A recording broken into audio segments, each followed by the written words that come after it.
The first time I realized somebody was stealing from me, I was standing ankle-deep in mud at 6:30 in the morning, staring at a pond that had dropped almost a foot overnight. And I remember thinking the same thing every country guy thinks when something stops making sense out on his land. Either nature is trying to kill you, or another human being is. Turns out, this time, it was both. 4 months later, the same people who cut through my fence line to siphon water off my property were standing in bankruptcy court watching their luxury housing project collapse in real time. And to this day, there's still folks in town who think I went too far. But honestly, after everything they did, I still sleep just fine at night. I live outside a little town in western Montana called Belmere, or at least that's what people call it if they're trying to make it sound prettier than it is. Truth is, it's mostly gravel roads, old trucks, stubborn people, and enough land disputes to keep 3 lawyers rich for life. My place sits way out near the foothills, 8 rough acres tucked against a ridge where the pavement ends and cell service starts giving up. Nothing fancy about it. Small cabin, detached garage, busted windmill I keep promising myself I'll fix one day, and a spring-fed pond that mattered more to me than the house ever did. That pond was the whole reason I bought the property back in 2018. See? I'd spent almost 20 years doing commercial irrigation work all over the state, crawling through ditches, repairing pump systems, working jobs so remote the nearest gas station was an hour away. By the time I hit 45, I was burned out on cities, burned out on contractors screaming over budgets, burned out on people in polos calling dirt undeveloped potential. I wanted quiet. I wanted tomatoes that actually tasted like tomatoes again. I wanted to wake up and hear wind instead of traffic. And that pond, man, it felt ancient, like it had been sitting there before roads existed. Crystal clear water fed by an underground spring somewhere up in the rocks beyond the ridge. Even in August, when everything around here turned yellow and brittle, that pond stayed cold, stayed alive. I ran a gravity-fed irrigation line from it down to my garden myself. No electric pump, no fancy system, just old-school engineering. And too many weekends with a shovel and a level. People around here understood what water meant. If you own land out west, water isn't just water. It's survival. It's leverage. Hell, half the old feuds in Montana started because somebody upstream got greedy during a dry summer. So when the development company bought the neighboring property, I got nervous immediately. They called it Copper Ridge Estates, which already sounded expensive and annoying. Their signs went up first. Giant glossy renderings of luxury mountain homes with phrases like PRI Fate, Retur, Living, and Elevated Wilderness Experience, which is rich, considering they bulldozed half the wilderness to build it. Then came the machinery, excavators, concrete trucks, framing crews, survey stakes everywhere, and eventually, the project manager. His name was Gavin Mercer, mid-30s maybe, perfect white teeth, spotless work boots that had clearly never touched actual mud before, mirrored sunglasses even when it was cloudy, the kind of guy who always sounded like he was halfway through a podcast interview. First time he came by, he acted neighborly enough, brought coffee, introduced himself, asked about property boundaries, normal stuff. But then he started asking questions that felt oddly specific. How reliable is your water source out here? You run well water or surface collection? That pond seasonal? At the time, I didn't think much of it. I told him the truth. Spring-fed, never gone dry once since I bought the place. He smiled at that. Not a friendly smile either. More like a guy mentally calculating numbers. A week later, I saw survey crews near my fence line. Then 2 weeks after that, one of the local guys working excavation stopped by the feed store while I was loading grain into my truck. Kid named Eli, probably 22, skinny as a fence post. Always smelled faintly like diesel. He goes, "You live next to Copper Ridge, right?" I said, "Yeah." He hesitated for a second, then leaned closer and said, "You ought to keep an eye on your water." And before I could ask what he meant, his foreman yelled at him from the parking lot and the kid took off like he'd already said too much. Now, I wish I could tell you I immediately figured everything out right there. I didn't. Honestly, life kept moving. I was repairing fencing that month, trying to get my late summer crops stabilized before frost season rolled in, dealing with a transmission issue on my truck that cost me almost $3,000. The pond dropping a few inches didn't even register at first because late August always gets dry around here. But then September came, and the water kept falling. Not slowly either. Fast. Too fast. One morning, I walked down there with my coffee and stopped dead in my tracks because the shoreline looked wrong. Rocks that had been underwater for years were exposed. Mud banks were cracking. My irrigation intake pipe was nearly visible above the surface. That's when my stomach finally tightened. Because deep down, I already knew something was taking my water. I spent the next 2 days trying to convince myself there had to be another explanation. Maybe the spring shifted underground. Maybe one of the feeder channels collapsed. Hell, I even drove out to see an old rancher named Walt Benson who'd lived in Belmere since the 70s and probably knew more about groundwater than half the state engineers combined. Walt listened to me describe the pond levels while chewing sunflower seeds on his porch. Then he looked out toward the hills and said, "Water don't just disappear. Son, people make it disappear." That sentence sat in my head the entire drive home. The next morning, I grabbed my shovel, a tape measure, and started walking the uphill side of the property where the spring runoff usually traveled before feeding into the pond. At first, everything looked normal. Damp soil, scattered pine needles, deer tracks cutting through the brush. But about 100 yards from the north fence line, I noticed something that made my chest tighten. Fresh dirt. Long strip of it, too straight to be natural. I followed it. The further uphill I went, the fresher the soil looked. Then I saw brute prints, heavy equipment tracks too. Somebody had been back there recently, and not quietly either. And then I reached the fence, or what used to be my fence.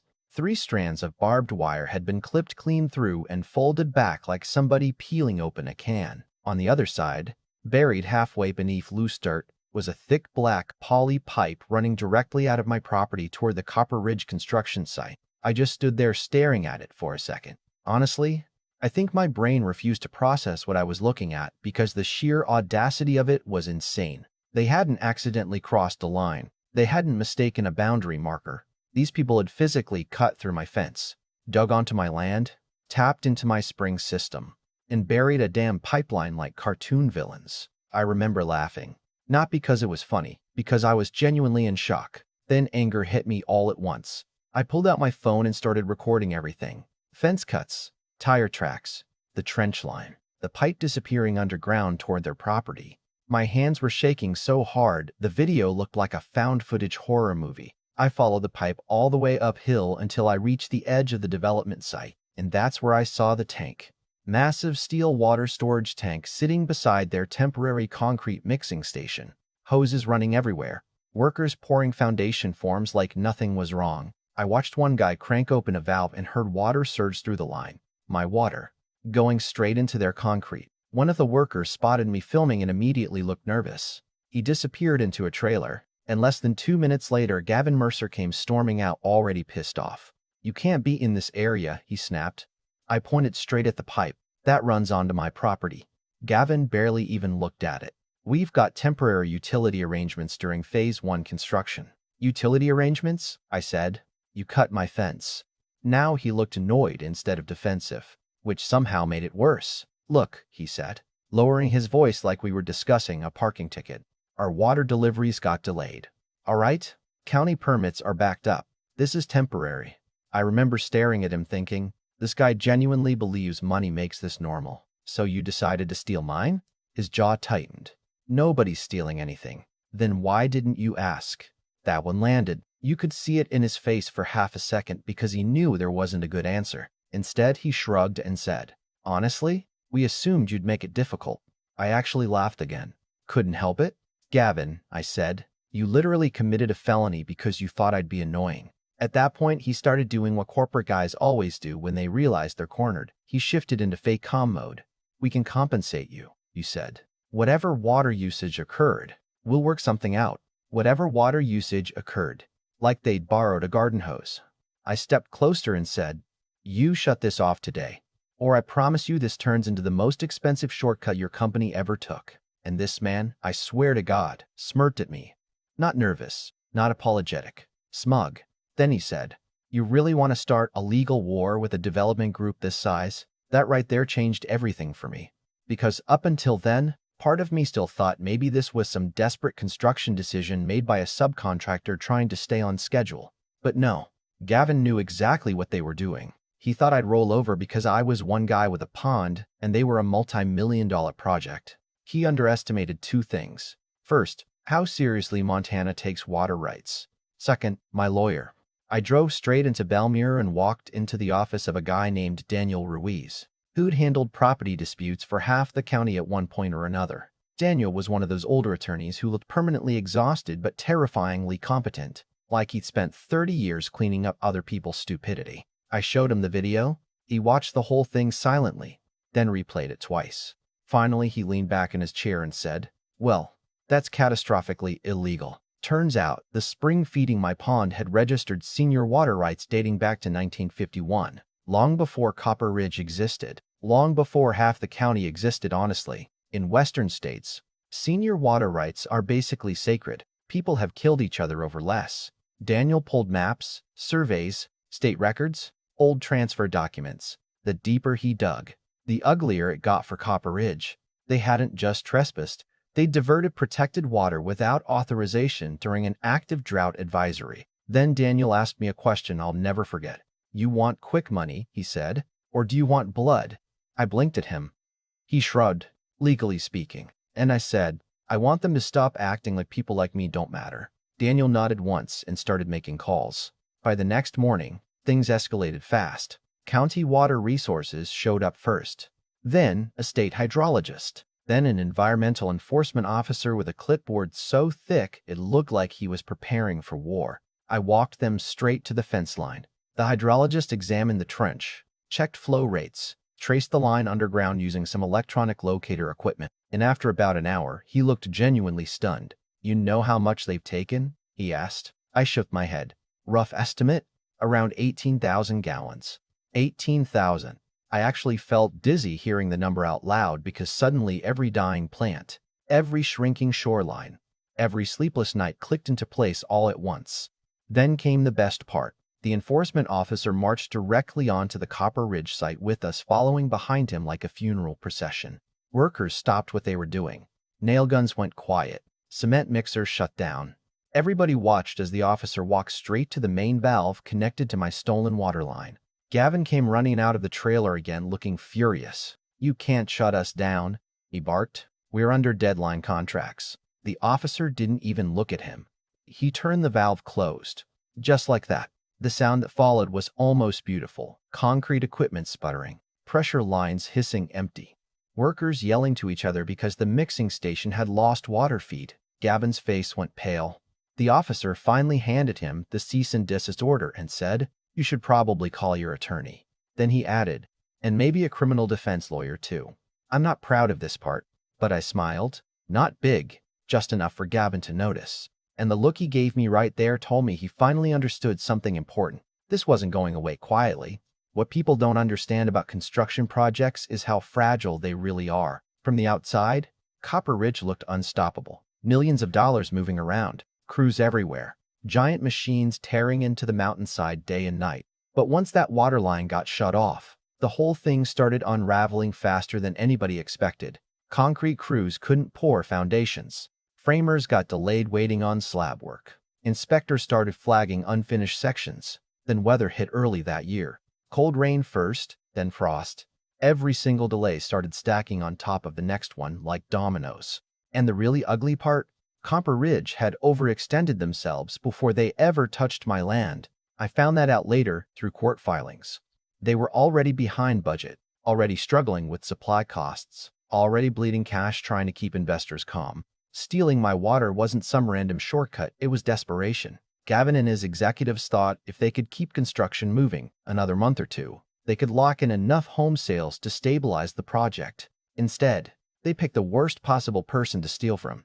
Not because I was powerful, because I was stubborn, and because Daniel Ruiz turned out to be an absolute menace inside a courtroom. The civil lawsuit hit them hard almost immediately. Trespassing, property damage, illegal diversion of protected water, agricultural loss from my damaged crops, environmental impact violations. Every week, Daniel seemed to discover another regulation they'd ignored. Then the state piled on. Apparently, diverting registered spring water during drought restrictions gets agencies very interested in your business practices. Investigators started digging through Copper Ridge permits, contracts, inspections, and once government auditors smell blood, man, they do not stop. Subcontractors started getting nervous. One excavation company walked off the site entirely after rumors spread that Copper Ridge was missing payments. Then a plumbing supplier filed a lien against the development. Then another contractor sued over unpaid invoices. Belmere's a small town, so gossip traveled fast. At the diner, people picked sides.